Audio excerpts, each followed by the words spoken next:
It is football and other F words, the time loop edition, because Mike, I feel like we talk about the same shit, different day, every week. It is the same stuff, and I'm kind of sick of it. So we're going to kind of talk about that overarching theory. We're also going to talk about a couple of narratives that I've found quite hilarious surrounding Ryan Tannehill, which is again feels like we're caught in a time loop. But we're going to narrow it down to a few specific examples here. And we're going to talk about how there's no players. There's no hope for the 2022 Titans because there's no players that are coming that are going to be available off free agency, off of the waiver wire, off practice squads. That's going to change the outlook for this Tennessee Titans team. And we're going to talk about the one big thing versus the Texans that is coming up on Christmas Eve. This is Football and Other F-Words. I'm Zach. He's Mike. You can follow him on Twitter at MikeCardenNFL. He's going to be writing about that slugfest of a Chargers game that is one of the weirdest games to watch on TV because it was the most boring game. And it was just really hard to like really stay involved in the game. And you follow me on Twitter at FWordsPod. We're brought to you by Jaspers. They are the next evolution of Sports Bar. They're elevating the game 2-for-1 on Sundays. Football season as it comes to a close, do not forget you should still go to Jaspers for hockey games, for basketball games, all sports be at Jaspers. 2-for-1 on Sunday specifically. Get you some beer. Mike, you're going to be writing for podcarsky.com on Wednesday when this is released. Go check out that article. Then you also have the Mike Herndon Show on Thursdays. So I feel like after watching this Chargers game, and then you get on and you listen to the radio, you listen to the shows, you listen to and you read the articles, see all the stuff on Twitter. It's just the fucking same stuff every week. And I know that that's all you can really talk about because you can only talk about what's happening on the field. But at the same time, I'm just like, I think I am as exhausted as the team looks and feels. Like, they have Derrick Henry on press conferences talking about high energy and how the locker room is staying positive while he is looking like he has taken like 3 Ambiens before stepping up to the podium. Like, you're doing a great job of convincing us that you guys are high energy. Yeah, he was just, mumbling. Like, you could barely hear him. I mean, Henry isn't always the most, like, peppy, high-energy guy anyways, but this was particularly it sounded like someone had, like, told him his dog died right before he stepped to the podium or something. It was sad to watch, honestly. Well, that's how I feel that through this 4-game losing streak, something that has popped in to my head is that there aren't a lot of high energy guys, it feels like, on this team that are at least your leaders. I guess the guy that would be that is David Long. And I know there have been talks about that he's kind of like a dud or whatever, but from everything I've heard from people behind the scenes is like Danico Autry and David Long are these energetic spiritual leaders of this, not only just the defense of the team in general. Like, they set the tone, they get people pumped up, and those guys have been missing. And it seems like there's nobody that is carrying in that. It's like they have good leaders. We talk about there's different kinds of leaders, right? We've talked about that a lot on the show.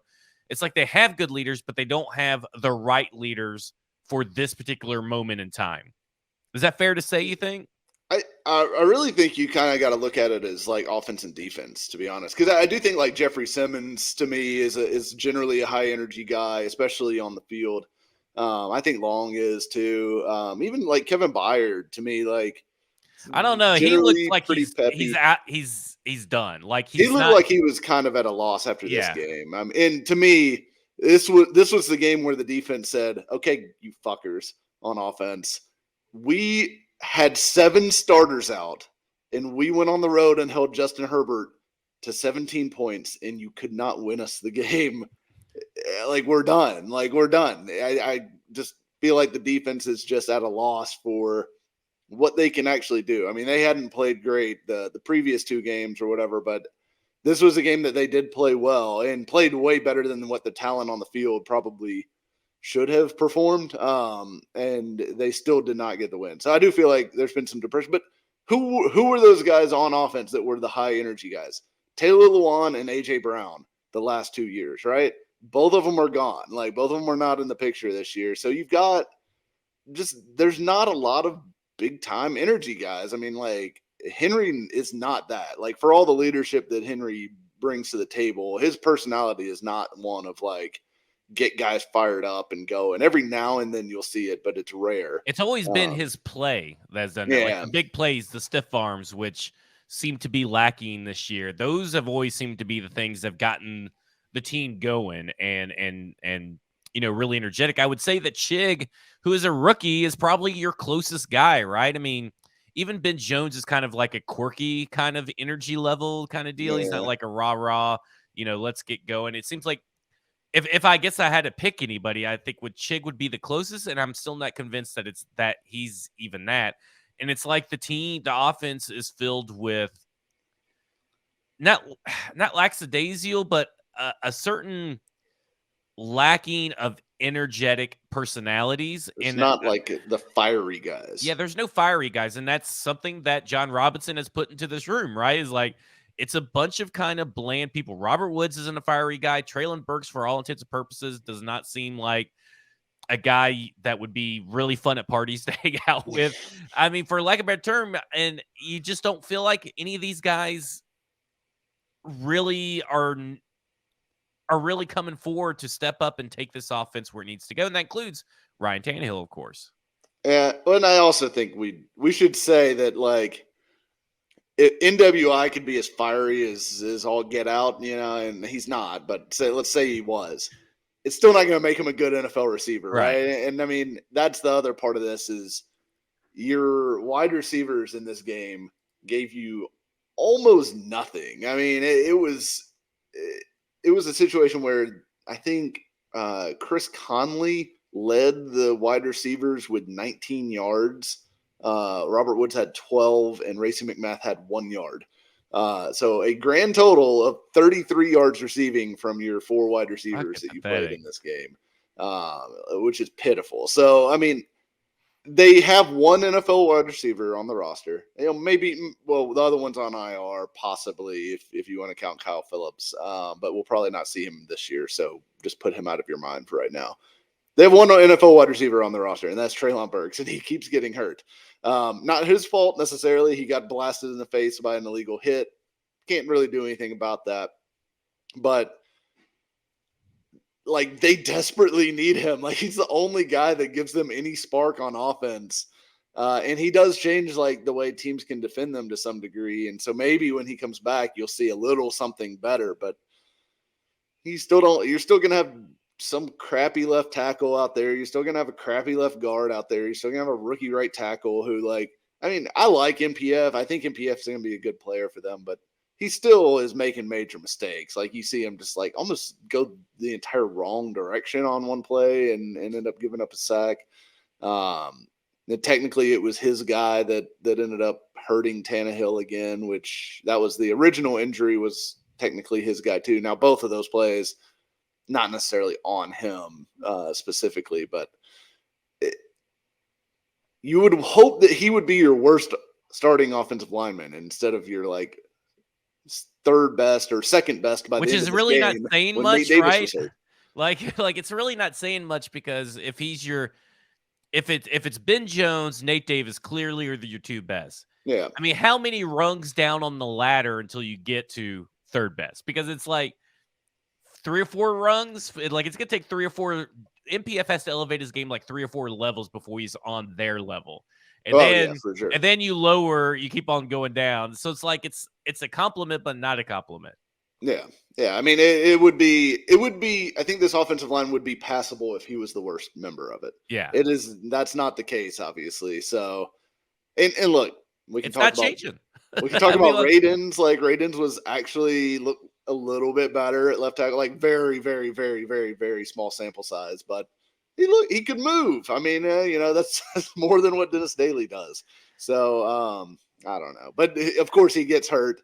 Who knows when he'll be back or if he'll be back or whatever. Like, at this point, given the way the season's gone, I'm just waiting for them to put him on IR at the end of this week. And, we'll be shackled to Dennis Daly for the rest of time. I hesitate to say this on speculation, but to me, really, from a guy who's played sports for the majority of his life, you have to think that the defense is looking over at the offense and saying, and in a mind, like there is like either they're looking at the offense or they're looking at the coaching staff of the offense thinking, you guys are fucking trash. And, you know, we know that the defense did not play well during 3 of those games. You could really say probably just 2 of those games. Yeah. But now they have held Joe Burrow and Justin Herbert to like under 20 points each, if I'm not mistaken, right? Wasn't it was like 19-16 for the Bengals game where they barely reached 20? 2016 was 26, well, 20 points. Right I mean, still, I mean, they limit those 2 quarterbacks, those 2 offenses, and do their job, and the offense can't do anything. And you have to think at what point we know the offense is due for a major overhaul, but what is going to have to be done this season for this team not to start imploding down the stretch? Because nobody knew the Jaguars had won apparently in the locker room until after the game was over. You know, they're talking about now they have a sense of urgency because the Jaguars keep winning, which is hello, you should have had a sense of urgency at some point during this whole season. And they're all talking about this stuff, and it's like I feel like there's a lot of tension and depression, and I'm sure John Robinson's firing didn't help. But there's a lot going on in this locker room that we're probably not going to be privy to until someone is cut in the offseason and they talk about how great the new team is or something. Yeah, I don't know how they couldn't, how the defense couldn't be bitching about the offense at this point because it's let them down consistently all year. I mean, the defense is 12th in points allowed. The offense is 26th in points scored. It's very clear where the major issues are. And the irony of the whole thing with the injuries is that most of the injuries have been on the defensive side of the ball. I mean, you had Taylor Lewan, which obviously has been a massive, monstrous loss on offense just because of the huge chasm between him and Dennis Daly as left tackles. But and of course, you've had Burks in and out of the lineup, and it's turned out that, hey, Burks was pretty irreplaceable for them because of this wide receiver room sucks so bad. But most of the injuries have been on defense, and they still are stringing together some decent performances, and they're still 12th. Oftentimes, elite performances. Yeah, I mean, out of the last, going back to week 3, I think they've only allowed more than 20 points twice, and those were those 2 games against the Eagles, which was just a runaway freight train, and the Jaguars, which was largely due to the offense handing the Jaguars 4 fucking turnovers. So, to me, you've got like one bad game against the Eagles, probably the best, or one of the 2 or 3 best teams in the NFL anyways. And that's it over like 10 or 12 games. And with all these injuries, with Danico Autry in and out, with Bud Dupree in and out, with Jeffrey Simmons dragging a leg, with David Long out, with Zach Cunningham out. I mean, every single defensive starter besides Kevin Byard and Roger McCreary at this point have missed multiple games, not just one game, multiple games this season. So they have had 2 guys that have been staples in the lineup. I was going through the injuries for this thing I'm writing for PK's site. 6 at the end of this last Chargers game, 6 of the Titans' top 7 cornerbacks heading into the season were injured at the end of this game. They were down to Roger McCreary, who's obviously the one healthy one, and then John Reed and Greg Mabin out there. I mean, even Terrence Mitchell is hurt at this point. Like, they are completely devastated with injuries, and they're still somehow getting out there and making plays and stopping Justin Herbert and doing all this against a healthy Chargers offense, by the way, besides Rashawn Slater, I guess, would be the only starter that they had out. And it's just so infuriating that this offense cannot do more to make this defense. Well, doesn't that kind of speak, though, to the difference in the competence of the staff in place for the defense versus the offense? Because I wrote about that in my thing on Broadway Sports Media last week, the excusing the inexcusable, because I talk about why I don't think that Downing is in line for a Bowen-like redemption story. And obviously, there's Downing has had 1 year up ahead if you include Las Vegas or / Oakland and his time there. But all the defense or all the last 2 years, the big injuries have come on defense, and there's been some on offense, but a lot of the big ones are on defense. And when it happens, it's next men up. And Bowen and Vrabel are able to pull something out of their ass to keep things going. To start back last year when Greg Maben was like the best corner on the team versus Kansas City. Yeah. And Greg Maben shows up this week, and they do a good job against the wide receivers they have no business doing good jobs against for the most part. And they do all that they can.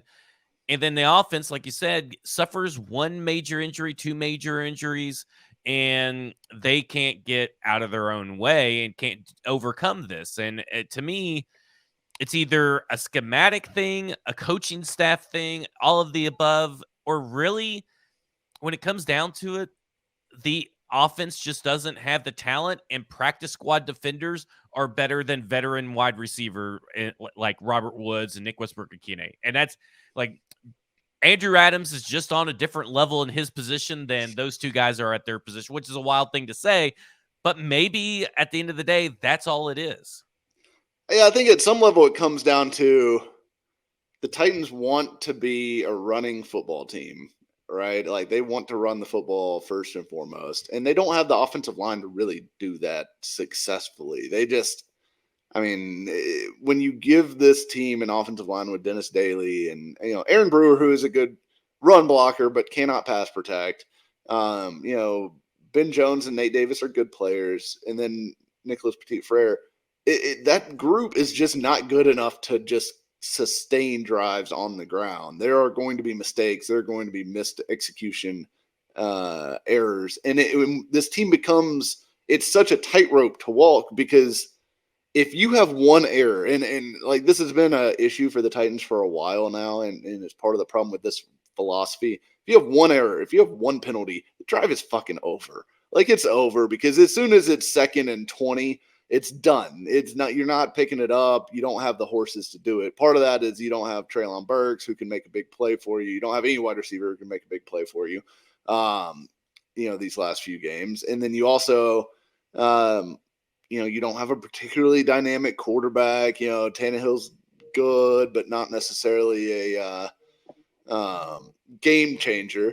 And then you've got an offensive line that can't hold up. So you can't have like a real drop back passing game because you can't block for it. So you just get boxed in at some point, and like one mistake, your drive disappears. And it's just unrealistic to expect this team to play mistake-free football or penalty-free football over and over and over again. And like, you only get like 10 drives a game, right? I mean, and when you have 1 or 2 offensive penalties, that's killing like 20% of your potential scoring outputs. And then when you have a sack or 2 on some other drives, that's killing another drive or 2, because those are done. Like as soon as you get sacked, it's over. Like you're not converting with this offense. So, and they were particularly terrible on 3rd down in this game, and that really was probably the biggest smoking gun to me as far as why they were unable to sustain and continue drives was 3 of 11 on 3rd downs. That's not going to get it done, especially when you don't have the explosive passing game. Well, especially in 3rd and 2s when you take Derrick Henry or don't use Derrick Henry, And that's super irritating too. I understand. And that's the same thing every week though. Like I feel like that's one of the things that we talk about, more often than not, is this for the last 2 seasons, including this one and last year, was this team inexplicably not using Derrick Henry's short yardage situation. Yeah. And I don't understand why he's not at least on the field on 3rd and 2. Like 3rd and 3, maybe you're getting to the point where it's better to have a receiving back on the field. But 3rd and 2 to me, and really maybe even 3rd and 3, I don't know.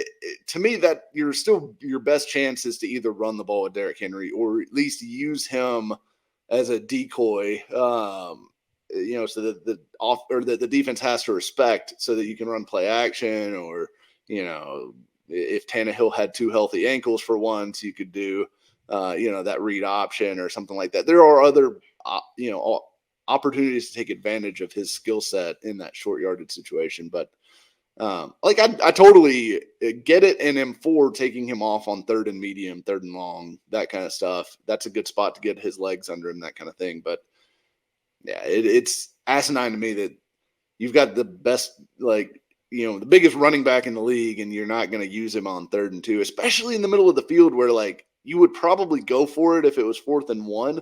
Why not take 2 chances of running the football and make them stop him twice? I just don't. I don't understand the mindset of trying to drop back and play the passing game, which you're not good at, and you don't have the wide receivers to do right now. Well, speaking of asinine, let's switch over to these Tannehill narratives that I find both of them to be completely asinine. I think I'm going to start with the one that I have in front of me, and this is from Kobe Forever on Twitter at TuffelTitan09. And it's quotation marks. What is Tannehill supposed to do if he's getting rushed every snap? And it shows a clip of Patrick Mahomes escaping the pocket and throwing this crazy pass down the field and it going completed and all this stuff from the Texans game this past weekend. And this has been a big thing for me that's been brewing, and I've kind of let it slide. You've kind of mentioned it a few times on Twitter and here and there. And he's not the first one to say it. He's just the last one to say it. He's like the A.J. Brown versus the Eagles game. It's the straw that broke the camel's back. But this idea of showing clips of different types of quarterbacks, Patrick Mahomes, for example, that are on a totally different talent playing kind of level. And Patrick Mahomes is arguably the best quarterback, most talented quarterback since Peyton Manning, or Aaron Rodgers. As far as arm talent, athletic ability, he's everything. I mean, you could arguably say he makes throws that no other human, including Aaron Rodgers, can make on the field. We see it all the time. Tannehill with 2 bum ankles is never going to be Patrick Mahomes. Tannehill with 2 good ankles is never going to be Patrick Mahomes. Tannehill with cybernetic ankles, unless they have rockets on them that shoot missiles at the defenders, is never going to be as good as Patrick Mahomes.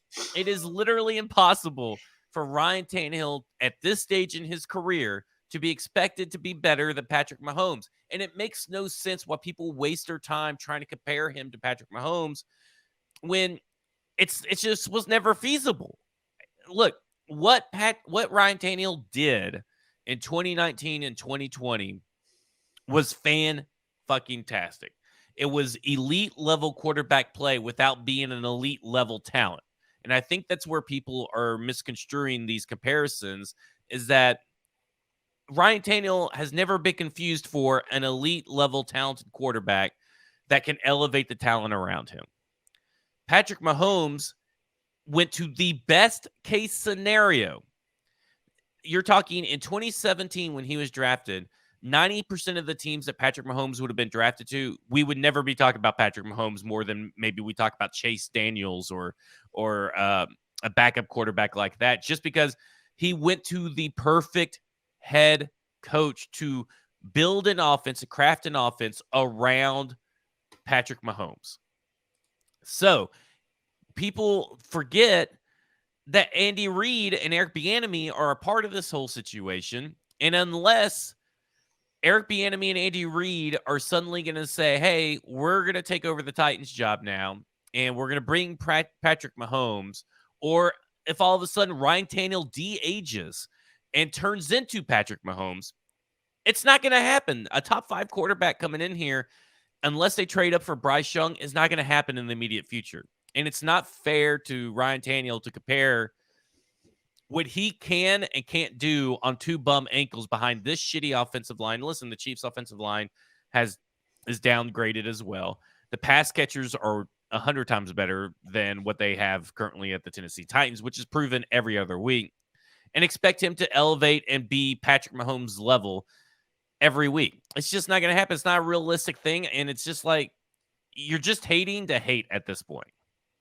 Yeah, I mean, it is ridiculous to just say, well, look, here's the best quarterback in the NFL, the best quarterback of his generation, making a ridiculous play. Well, why can't Tannehill do that? Because he's Ryan Tannehill. Like, nobody's ever said he's the best quarterback in the league or an elite quarterback, or that the Titans should be like, just over the moon about having, him over everyone else. Like that's not what anyone's saying. But there's like, and look, to some degree, like nuance is just totally lost on, this entire fan base and really the sports world in general. But Tannehill can both be not a trash bag as a quarterback and not be Patrick Mahomes. Like there is a big middle ground that is where he lives, and he is a good quarterback. He is above average, and I think when you give him a really good supporting cast, like what we saw in 2019 and 2020, when he had A.J. Brown, he had Corey Davis, he had Jonnu Smith, he had a good offensive line, and he had prime Derrick Henry, he can put up really good stats and kind of keep you in games with the best of these guys going. I mean, he beat Mahomes head-to-head. He beat Allen head-to-head. He's beaten these guys before, and it's not like they had killer defenses in 19 and 20 either. So I don't think he is as good as those guys. Like, he clearly is not. But taking him and putting all this blame on him when the situation around him is you've got the worst offensive line in the NFL as far as pass protection. Doesn't matter what metric you want to look at, they are the worst. It is an objective fact. This is the worst pass blocking offensive line in the league, period. He has 0 NFL level wide receivers. Like Robert Woods, bless him, is just not what he used to be. And he's a zone guy only. He needs somebody to be the one and to force coverage or dictate coverage so that he can kind of like do what he does, which is basically just kind of work his way in those intermediate zones and sit down and catch passes. Besides, I mean, Nick Westbrook-Akine, Robert or Chris Conley, like these guys are not NFL level receivers. So when Burks has been on the field, obviously Tannehill's production has been a lot better. Don't think that's a coincidence. So it's hard for me to sit here and go, oh, look at this one play that Mahomes made, and this is why Tannehill sucks. Like that is not. It's just utterly ridiculous. It just makes no sense. And it's just as bad to me that after Brock Purdy, wins another game, you see people on Titans Twitter saying, "Oh man, maybe we just trade Ryan Tannehill to them and we get Brock Purdy." Like, and Brock Purdy here would be winning games where Ryan Tannehill's not. Hello. Are we totally forgetting who his coach is and the offensive level of talent around him? Yeah, he has Trent Williams, not Dennis Daly. He has Christian McCaffrey. He has Deebo Samuel. He has Brandon Ayuk. He has George Kittle. Like, this is like a all-star team he got dumped in the middle of on offense. And can we not have revisionist history?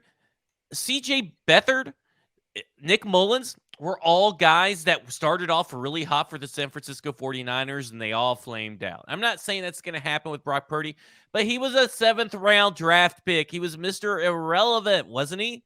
I mean, like, at this point, get your heads out of your asses. Kyle Shanahan would take his own family and dump them in a vat of acid right now if he could get rid of Brock Purdy and have Ryan Tannehill. No doubt in my mind. And you know why? Because he himself knows that Ryan Tannehill in that offense, he's first off seen it with Arthur Smith, which I think is a closer example to Kyle Shanahan. Nowhere near the same, by the way. I mean, Kyle Shanahan's going to take him, a better version of Jimmy Garoppolo that he almost won the Super Bowl with, and he's going to say, we're hoisting up the Lombardi Trophy at the end of the year because we have Ryan Tannehill. We have a competent quarterback. Do not sit there and try to tell me that Kyle Shanahan's going to say, no, we're definitely keeping Brock Purdy over Ryan Tannehill if we had the choice. Give me a fucking break. And unless Brock Purdy's bringing Kyle Shanahan with him to the Tennessee Titans, you're talking about like possibly an 0-16 or 0-17 Tennessee Titans team if you started with the whole year with the mess that he's had to, with the Ryan Tannehill's had to go through. Yeah, absolutely. And look, and I've been talking about this for weeks now. People act like Tannehill would have no market. in the offseason, if the Titans decided to trade him, he would absolutely have a market. You think a team like the Jets, who have, Mike White and, Zach Wilson over there, Who, by the way, when Mike White won AFC Offensive Player of the Year, FedEx Player of the Year, whatever, the week that he went off and got the first start, 5.8 yards per attempt. But nobody talks about that just because it's Mike White. It's not Zach Wilson. Yeah. If you dumped Ryan Tannehill onto the Jets, they'd be a zero-doubt playoff team next year. Zero doubt about it. Same thing goes for the Commanders. Same thing goes for the Giants. There's probably a couple other teams. I think the Panthers are probably a playoff team with him. The Falcons. The Falcons are probably a playoff team. So I think any of those teams would be more than willing to part with, a third or fourth round pick or whatever for Tannehill this offseason. Maybe more. I don't know. And use it. He's got a $27 million, non-guaranteed salary next year, which is all that the team trading for him would inherit. And they could easily restructure that and extend him to knock that cap hit down and put him under control for a few more years. Teams would love to do that. That is going to be a better option than almost anything else that's on the table for a lot of those teams. So I 100% think Ryan Tannehill will have a trade market this offseason if the Titans decided they were ready to rip the Band-Aid off and move on. And by the way, if they do move Tannehill, it is because they are ready to rebuild. And stink. Yeah, it is a complete rebuild. Yeah, I mean, there's no doubt about it. I mean, Ryan Tannehill, listen, for all that we talked about the offense not living up to its expectations, Ryan Tannehill has done everything within his power, within his talent, to keep this team afloat and to keep this team trying to score points and trying to keep this team going down the field. And if you take Ryan Tannehill away from this team this year, and let's say you even started Malik Willis, who all 16 or 17 games because Ryan Tannehill got injured or Ryan Tannehill got traded, it's a lot grimmer outlook except for that maybe you're getting a better draft pick. Maybe that's the key in this conversation is that Ryan Tannehill is good enough that you're never going to get an elite quarterback, and maybe that's why they should really trade him ultimately to look ahead to 2024, 2025 and roll with Malik Willis. And if best case scenario, he's Patrick Mahomes. Worst case scenario, he's Jamarcus Russell, and you're getting another quarterback the next year. Yeah, maybe that's the way to look at it. And I threw this out there on a football show on Monday that, look, that is a possibility, right? That they trade Tannehill and they say, all right, we're going to take a 1-year trial on Malik Willis and see if he sinks or floats. And if he sinks, we'll just be in a great spot to draft, Drake May or Caleb Williams or Quinn Ewers or whoever in what looks like a pretty good quarterback class in 2024. Don't throw Quinn Ewers in there for your Texas alumni status. Quinn. We'll see what happens with Quinn next year, but I'm expecting him to be pretty good. I guess that's the thing is that everybody's trying to look for an immediate fix for the now in 2022. And guys, I hate to break it to you, it's too fucking late. Like anything that was supposed to happen should have happened when at the trade deadline. And we're going to get into it. I'm going to keep bringing it up. I still think they should trade Derrick Henry when they had the chance. But look, putting Jerry Jeudy on this team wouldn't have made a damn bit of difference. Come on. And spare me. And I knew. And what's funny is that I wrote about this for my Zach Attack on Saturday for BroadwaySportsMedia.com. And I talked about the narrative of past their prime players. And, of course, I bring up Golden Tate and Josh Gordon and people clamoring for them and them being failures. And so I made a cheat sheet for players next year. That way we could all just know that these players are not going to amount to anything and help this team. And who was on the list other than our recently cut friend who can't stay healthy, who can't find his way into an Aaron Rodgers thrown football, Sammy Watkins. And sure enough, what has happened is that everybody's like, you should be running to the waiver wire to claim Sammy Watkins because, hey, while Ryan Tannehill's not Patrick Mahomes, he's apparently at least better than Aaron Rodgers, and he's going to get more out of Sammy Watkins in this fucking offense behind this offensive line more than Aaron Rodgers ever will. There's why? Nothing. I should not be surprised, but this is fucking ridiculous. There's nothing Titans fans love more than a receiver that was good in 2015.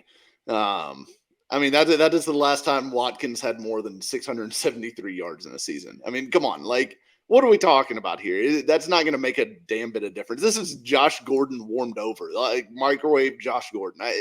What are we talking about? Like, But it's funny because everybody complains about the injuries, Mike. And what do they want? One of the most injury-prone wide receivers that I've ever seen in my life come here. And what's he gonna do? Step off the plane in Nashville and tear his hamstring like right then and there when he gets a whiff of the Tennessee weather here in Nashville? I mean, like, give me a break. yeah. I don't get why. Okay, well, they're playing Chris Conley. Okay, well, they're playing Chris Conley a few snaps and he's getting a few targets. But really, Sammy Watkins is getting, similar target shares in Green Bay and similar target opportunities there. And he's done nothing with it. And I get that Chris Conley's not doing a lot, but at this point, if you're looking to salvage 2022, Sammy Watkins isn't the guy. The only receiver out there that could possibly salvage this 2022 season is Will Fuller, and we have no clue what is going on with Will Fuller from any NFL team. So at this point, I don't think he's signing with anybody. He's just probably staying healthy, getting healthy to make a comeback next year of some sort and take a cheap deal. OBJ, his medicals are so muddy, like there is no point in bringing him here. There's no point for a one-off playoff run to bring any wide receiver. There's no point to do that with any offensive line at this point. There is nobody coming to save this team from obscurity and heading into the 2023 season without a lot of issues. Yeah, I mean, it is what it is at this point because you're right. There's not a savior out there.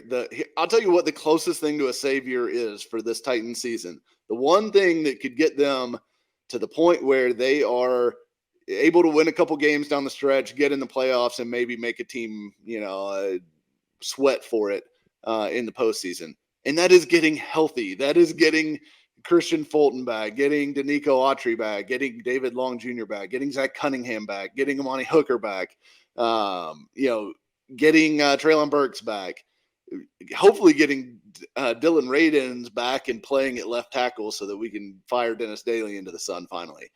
That is what could make this team at least competent. That is the formula for, hey, can we get back to this defense just completely shutting people down again and making it to where the offense, all they have to do is score 20 points to win? Can we get back to the defense creating turnovers and putting the offense in an advantageous position? Can we get back to Treylon Burks making a few explosive plays that turn into points every game? If they can get back to that, I still think this team could, could they beat the Ravens in the playoffs? Yes, they could beat the Ravens in the playoffs. Could they beat, most of these wild card teams in the playoffs? Probably. Are they going to beat the Bills or the Chiefs? Yeah, they're not going to beat the Bills or the Chiefs. They're not going to beat the Bengals in the playoffs, I don't think. So I think you could make things interesting in the playoffs if you get healthy. But that's it. The savior is coming from within. It's not coming from the outside. And we've been saying if they get healthy all season long, by the way, and it has not happened. And every time they get one guy back, three other guys go on, the injury list. So at this point, I just question these people's ability to actually watch more than one team of football. I don't think these people are watching anything other than Titans football. So all they see is, okay, these wide receivers suck. They don't see that all these other wide receivers that are getting cut the day of a football game, mind you, the Packers were playing that day and Sammy Watkins gets cut. It's ridiculous. And these guys, they are getting cut this late in the season for a multitude of reasons. And more than likely, more often than not, 99% of the people getting cut right now are because they suck. And they're wasting a roster space. And they are not bringing anything to the team. And just because Chris Conley sucks doesn't mean that Sammy Watkins is exponentially better, because you're talking about a team in the Packers that has Alan Lazard playing right now. And Alan Lazard hasn't really done a whole lot. You're talking about they have decided to keep guys that you've never even heard of on this team. Look, they're starting two rookie receivers with Aaron Rodgers. And Aaron Rodgers, the guy who famously does not like playing with rookies because he doesn't like the fact that those guys don't know his hand signals and shit like that. They're playing Romeo Dobbs. They're playing Christian Watkins. Samori Toure, a 24-year-old wide receiver that probably none of you have heard of. Juwan Winfrey are both players they decided they would rather keep over Sammy Watkins. That's what you need to know. Yeah. That's all you need to know. It's like the people clamoring for Tajay Sharp to come back, who's injured. We talked about this last week. These people got to start watching other teams and got to start using their common sense and say, man, if you're telling me Sammy Watkins after heading before week 15 is officially over, the day that his team plays a game is getting cut, I wonder why that is. Yeah. Let's just take a beat and go, maybe this guy sucks. I know I've heard of his name, but maybe this guy sucks now. Because a lot of the times that's true. You would have thought Josh Gordon would have proven that to everybody, right? Yeah, you would have thought, but this team, it's just like the fan base is just like, well, if Chris Conley can have a roster spot, well, I recognize Sammy Watkins, so he is automatically better than Chris Conley, even though I have no evidence to suggest otherwise, other than the name and probably clips from like 3 years ago. 7 years ago. Yeah, I guess so. 7 years ago. I mean, ultimately, that's where you're at, and it's just not happening. This wide receiver room's a mess, and I'm not saying that, he's not maybe faster than Chris Conley, or he's maybe can run a better route than Racey McMath. It's just that by the time that he gets here, remember how long it took Golden Tate to even sniff getting off the practice squad? I mean, it took 2 or 3 weeks. It's not going to matter. Sammy Watkins is not going to change anything about this team's passing attack, about anything about this team, the approach to the game, anything about this team's philosophy, anything about this team's offensive pass blocking. He changes literally nothing for this team. Yeah. I mean, there's 3 weeks left in the season. I mean, look, there is point me to another guy who was signed with 3 weeks left in a team season that significantly changed that team's outcome of however their year was already going. I would almost guarantee you there's never been one. So you can't say OBJ because the Rams were always going to be they were considered Super Bowl contenders before he got signed and Super Bowl contenders after he got signed. Yeah, and that was a totally different situation too. So yeah, and even OBJ, from what I've heard or what I've read, the medicals on him are so bad that it's the Rams knew when they signed him last year that he was probably going to tear his knee at some point. They were just hoping he would get him far enough to be able to get some use out of him before he did it, which he did, obviously. But that's why teams are not signing him right now. 2 teams saw his medicals, the Cowboys and the Bills, and then went and signed other veteran receivers. They went and got, scraped T.Y. Hilton, out of the dumpster and Cole Beasley. And we're like, hey, maybe we'll just get these guys in here instead. So if that tells you where Odell is right now. Yeah. Moral of the story. If they're cut right now, they stink. And they're going to stink either just the same or worse and change nothing for this team. Get over this idea that you have to have every wide receiver a recognizable name that gets cut. And you got to have them. Got to get them. Changes everything for this team because it doesn't. It doesn't change a fucking damn thing. No. And let's talk about one thing, though. The one big thing versus the Texans. And it comes down to, right now, Ryan Tannehill, I would say, very doubtful that he plays on Sunday. However, we've seen Derrick Henry take over a game versus the Texans already once this year. Now he's going to get him play him against the second time with the same quarterback that they had in the first matchup, Malik Willis, more than likely. So my one big thing is, can the run Henry all-game philosophy work for a second time this season against a Texans team that is playing quite differently than the Texans team that you saw at the beginning of the year? They are still losing, but they are at least playing a lot more competitive football and complementary football. Yeah, it'll be interesting. I do think the run Henry, constantly thing will probably be pretty effective again in this game, because despite the fact that Houston is still playing competitively and obviously took the Cowboys down to the wire and took the Chiefs down to the wire the last 2 weeks, they're still giving up a ton of rushing yards. I mean, this team all season has 2 games where they've allowed less than 100 yards rushing.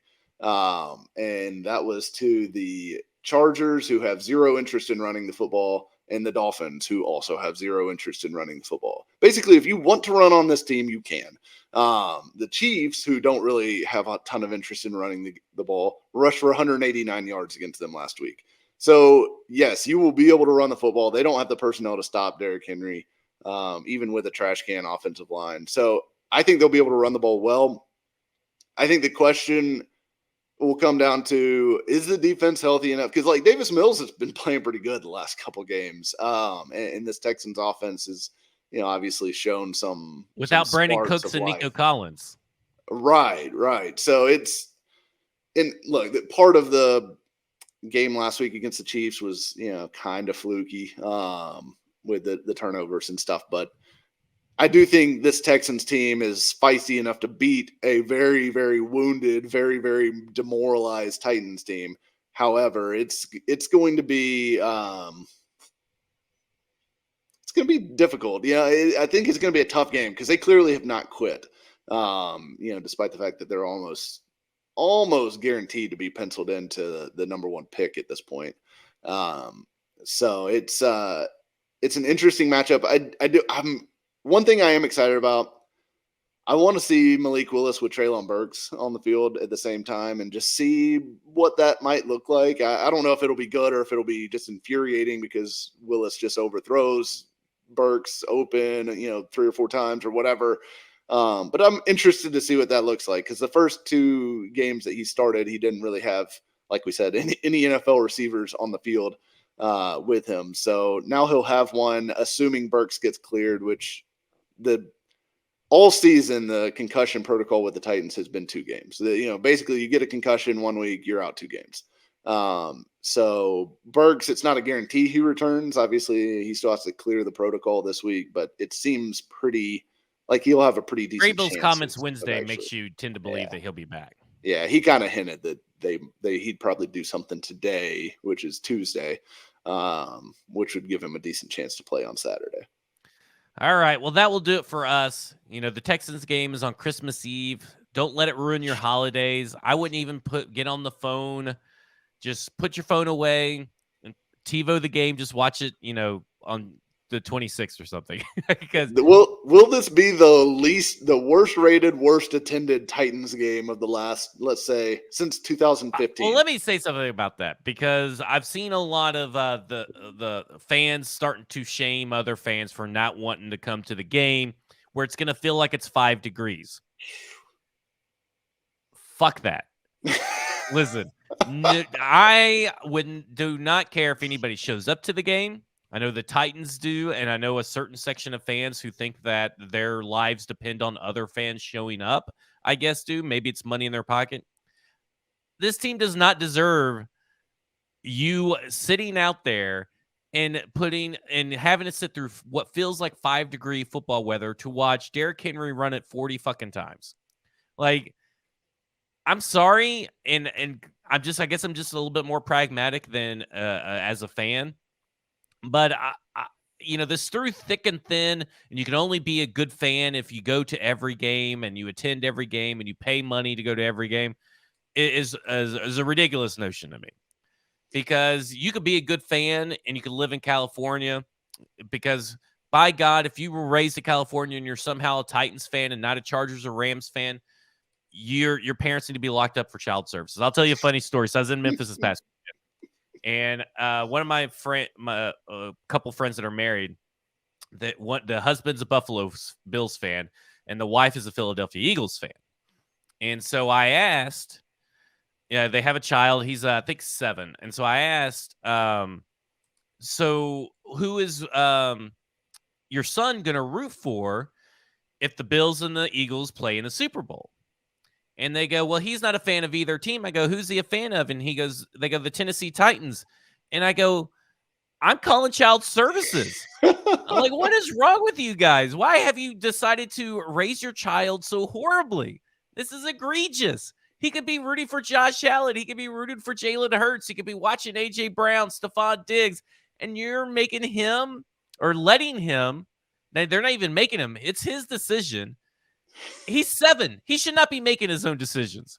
It's egregious. And it rocks me to my core. Here's what I would say to anybody that is a 14-year-old that happens to stumble on this podcast.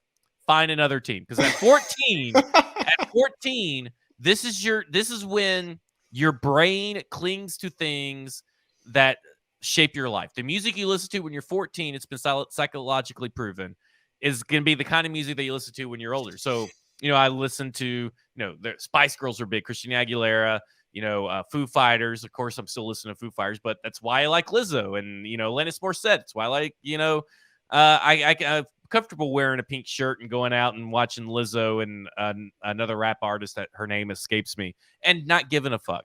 Like Adele. I'll blast some Adele, some Taylor Swift. I don't give a shit. But that's because I listened at 14.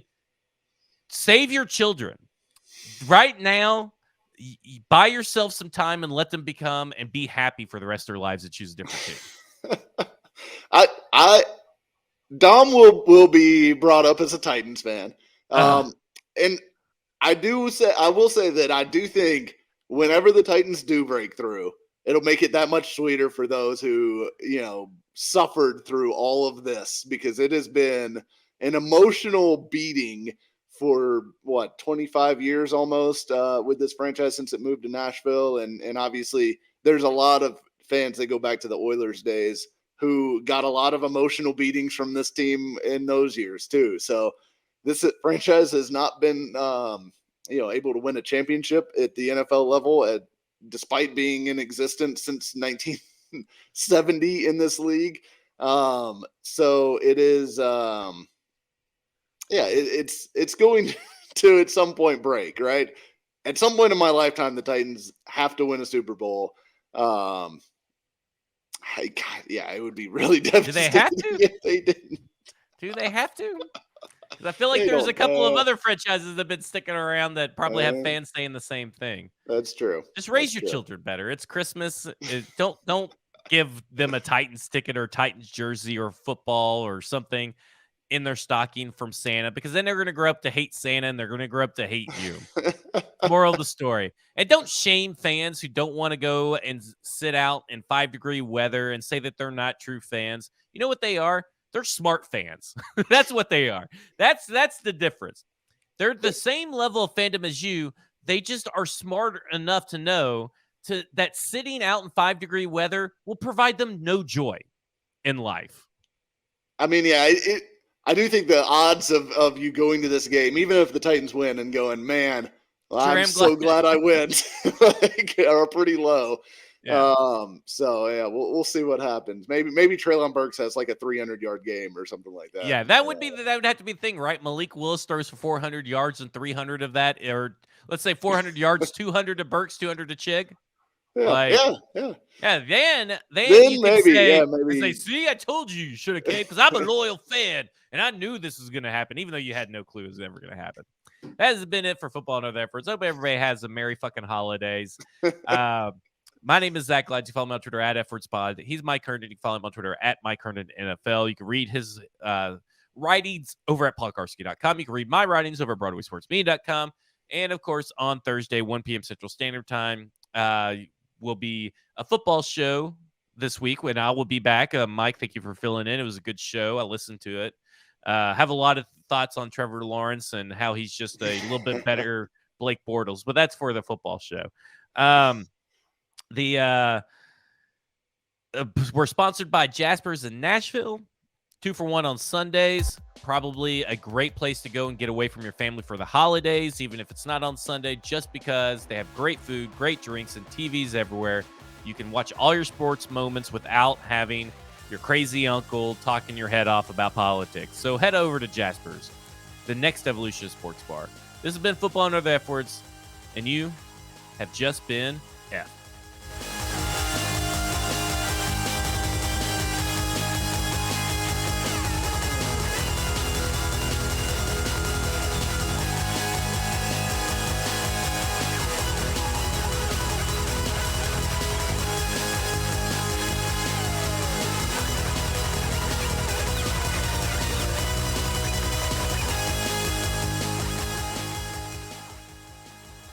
A Broadway sports media production.